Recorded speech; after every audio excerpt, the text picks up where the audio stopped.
Taking a bit of lighting this morning.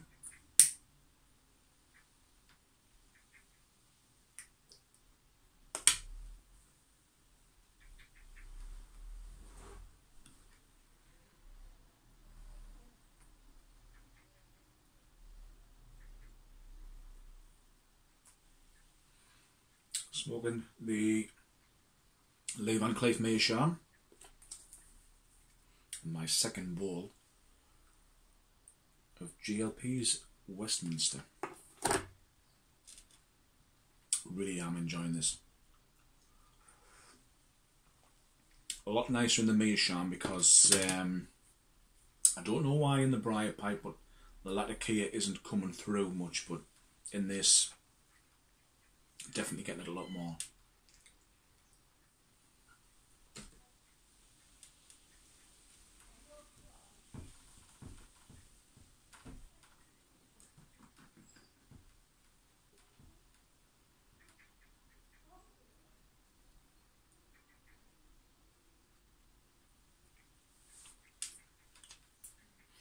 Thought I'd do something a little bit different today.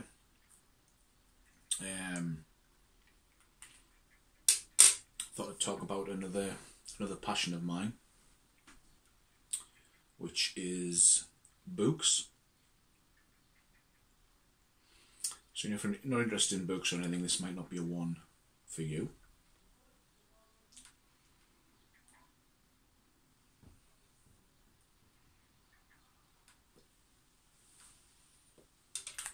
But so one I read recently, which has been turned into a series. It's just been put on Amazon recently, which is The Good Omens by Terry Pratchett and Neil Gaiman.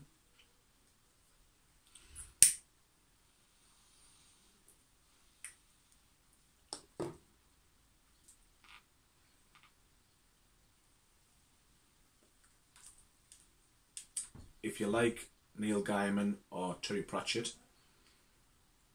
and you've got Amazon, I strongly urge you to watch it because it is absolutely brilliant. I sort of knew Neil Gaiman had been into comics. Strangely enough, I never really read any of his Sandman books. But I remember reading his books in the early 90s called The Books of Magic, which was sort of like a Trenchcoat Brigade series that featured sort of other DC characters like John Constantine, like the Phantom Stranger and Dr. Fate, that type of thing. And I know there was a bit of a sort of a thing came out how sort of J.K. Rowling's Harry Potter was very similar to this character in the books, but everybody seemed to get the knickers in a twist except Neil Gaiman, strangely enough, but never mind. And I remember watching Coraline and really enjoyed it, because I mean it is true what they say, if you want a good horror story, you know, then read children's fantasies, because some of those things are really dark. And so I sort of caught a few other things. I got into watching American Gods. I mean, it's got Ian McShane in, so what more can you ask for? And I remember watching that and really enjoying it, so I got the book of that and I literally went through it, and I'm sort of in the middle of series 2 at the moment. So obviously the big hoo-ha was that Good Omens was being made for TV. I know Red Elric did a video a while ago on his collection of the Terry Pratchett books,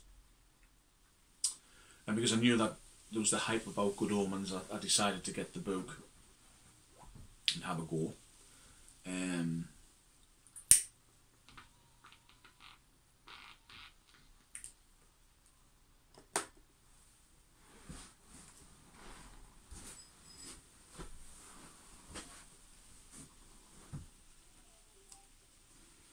I tried a couple of Pratchett's books years ago when I was younger, sort of early 90s, and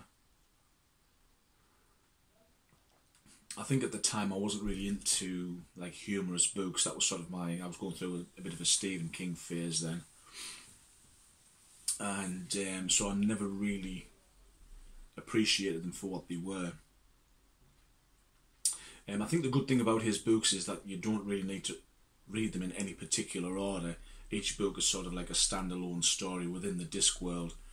But obviously I've just bought his very first book recently, so I'm going to try and work my way through them and try and read them sort of in sequence, because I know people have said that obviously there's characters sort of crop up in other books, so it's, I thought, well, I'll just do it right from the start, since obviously I've got the chance to do that.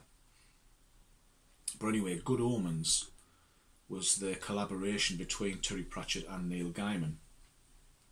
It was sort of written at the late 80s, came out early 90s, and like I say, I watched the TV show. I mean, as soon as it started, the first 10 minutes I knew straight away that, you know, this is going to cause an uproar. You know, you had a black Adam and Eve, so I thought, well, that's really going to fire it up. You've got an angel that's on the gay side, which again, why is that causing an uproar? Because aren't angels sexless or hermaphrodites? And then obviously, to top it off, God is a woman. So there'll be a few books getting thumped. So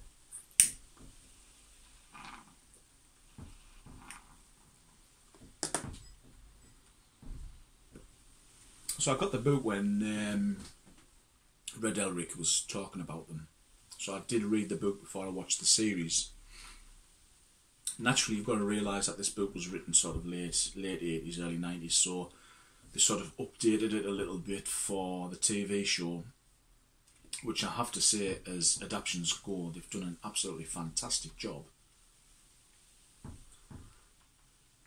couple of characters that I liked in the book wasn't in the TV show, but when you think about it, you know, I don't think it would have worked in the show. It would have probably have sort of slowed it down a little bit. And again, they've had more characters in the series. Sort of Gabriel and other angels and demons had a bit more of a play in the series than they do in the book. But so yeah, basically the storyline is that Armageddon is upon us, and there's two main characters. You've got Aziraphale, who is an angel. You've got Crowley, who's a demon.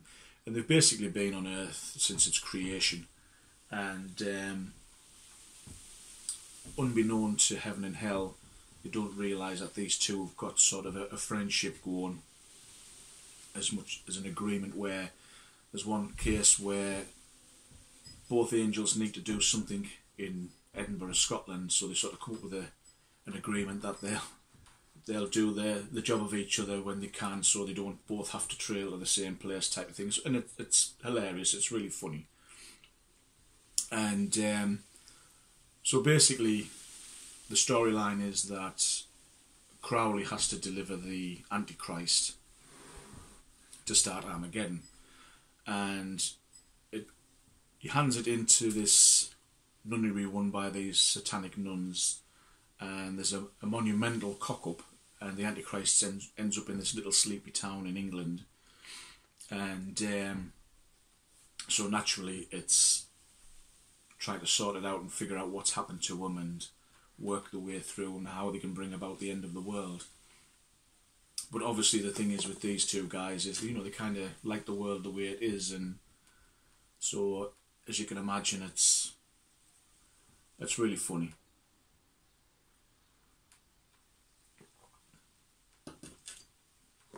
I mean, when the series came on, I think it was the 31st of June it came out.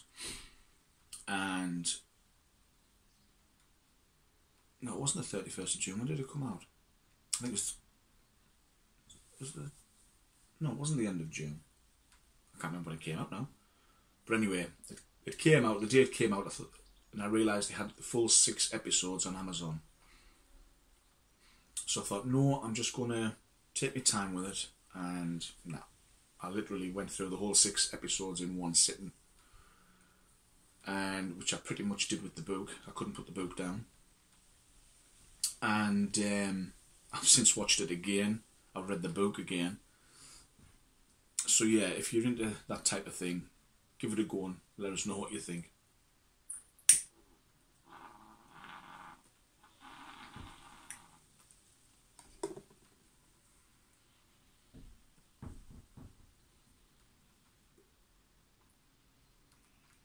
Get a bit of a gurgle.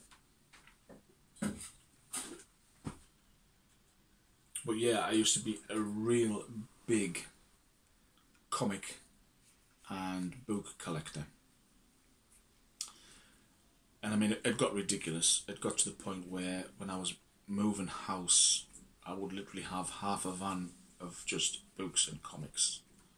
And sort of over recent years, I've really whittled it down. I used to have every single Ian Rankin book in the Inspector Rebus novels, because I was living in Edinburgh at the time, so it was great reading the stories and knowing the locations and actually walking around the locations. And a lot of them were in hardback, so I mean, I got rid of all those. I've gotten rid of lots of comics, graphic novels and things like that.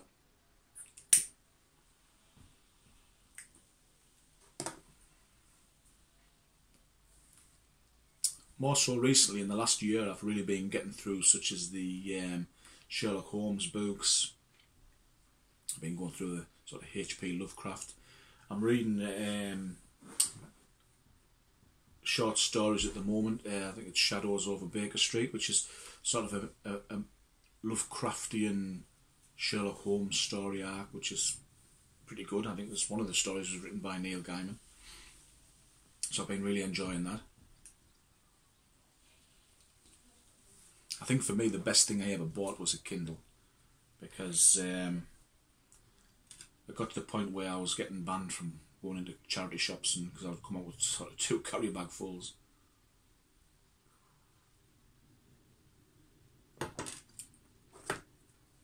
I think for me a perfect job would be either working in somewhere like HMV, which is sort of like your music and videos, or Waterstone's bookshop. I tried to work in the View Cinema, but obviously I didn't get that job, which was a shame, because that would have been perfect.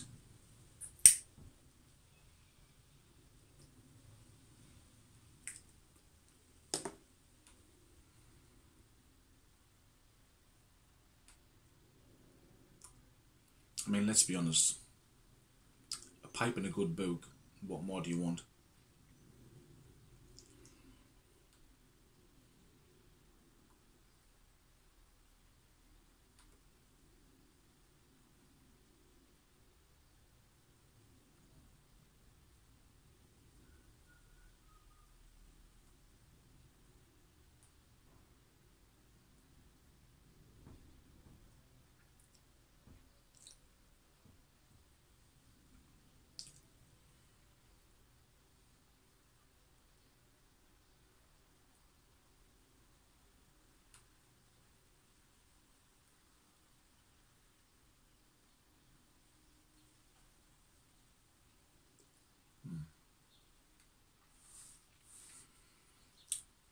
Really getting those Orientals and Electric Key coming through on this.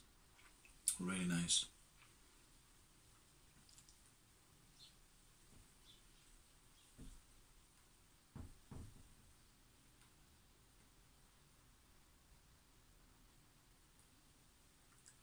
So yes, I do love my books and movies. I'm not as much into my music now as what I used to. Once I used to listen to Pete Tong's Essential Selection on a Friday night when I was getting ready to go out. And I would take a note of the ones that I liked, and then I used to go into Durham on the Saturday morning and go into one of the record shops there and literally go in and get these dance tunes and what have you on 12-inch. And again, I got to the point where my record collection was just as bad as my comic collection, and again, I cry now when I think that I got rid of them all. And because obviously now vinyl's sort of come back in again. But so yeah, I think the thing is, it's just a shame that because with me moving a lot around the UK in the last 20 years, it just sort of got to the point where you got sick and tired of humping this stuff around. I would sort of be somewhere for 2 or 3 years, and then I'd be moving again, and again it was when I ended up moving out of my mum's old house and sort of setting up in Newcastle. Again, I had like 4 boxes of CDs, and I thought, you know, do I really want to be humping this stuff around anymore? And again, they all went. So yeah, just I seem to find now that books I've got rid of, I'm getting them on the Kindle, because again, we've got pretty limited space where we live in. So I can't really praise this thing enough.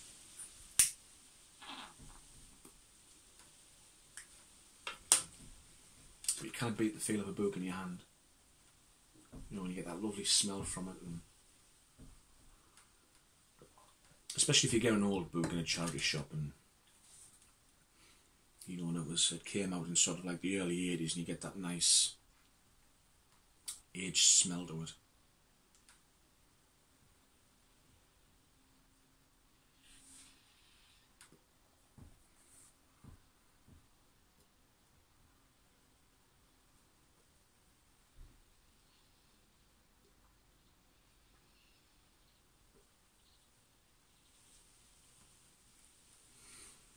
I think one of the things that annoys me is the prices of books now. I mean, everybody's complaining that people aren't reading like they used to, and I think, well, you know, to be quite honest with you, you look at going to WH Smith's and it's like £20 for a hardback, and you think, you know, who's got £20 to invest into a book that, if they like me, they will literally read it in one sitting.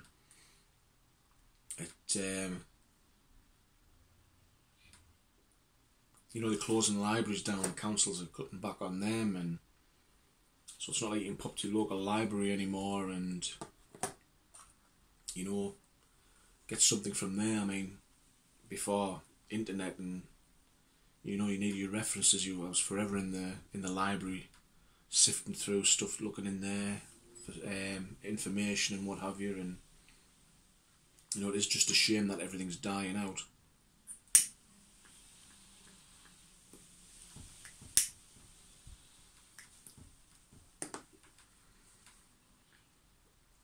There is a great place in Bishop Auckland.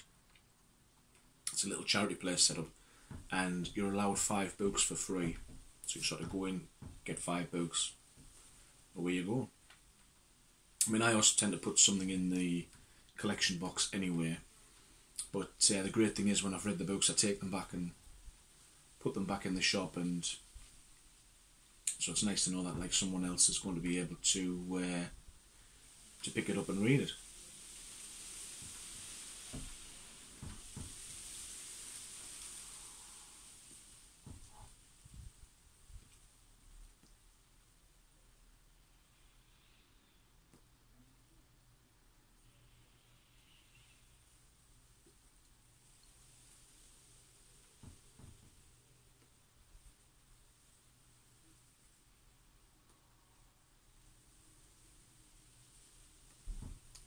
So yeah, it's just nice to find yourself a shady spot,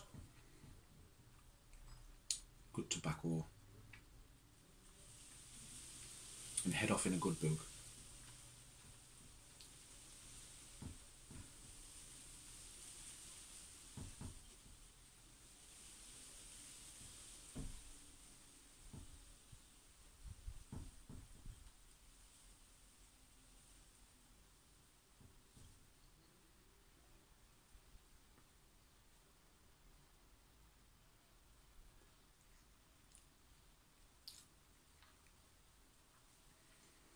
if I get this uploaded today and you watch it, if you're still with us and you're still sticking by, happy 4th of July to my American friends. I hope you have a great day.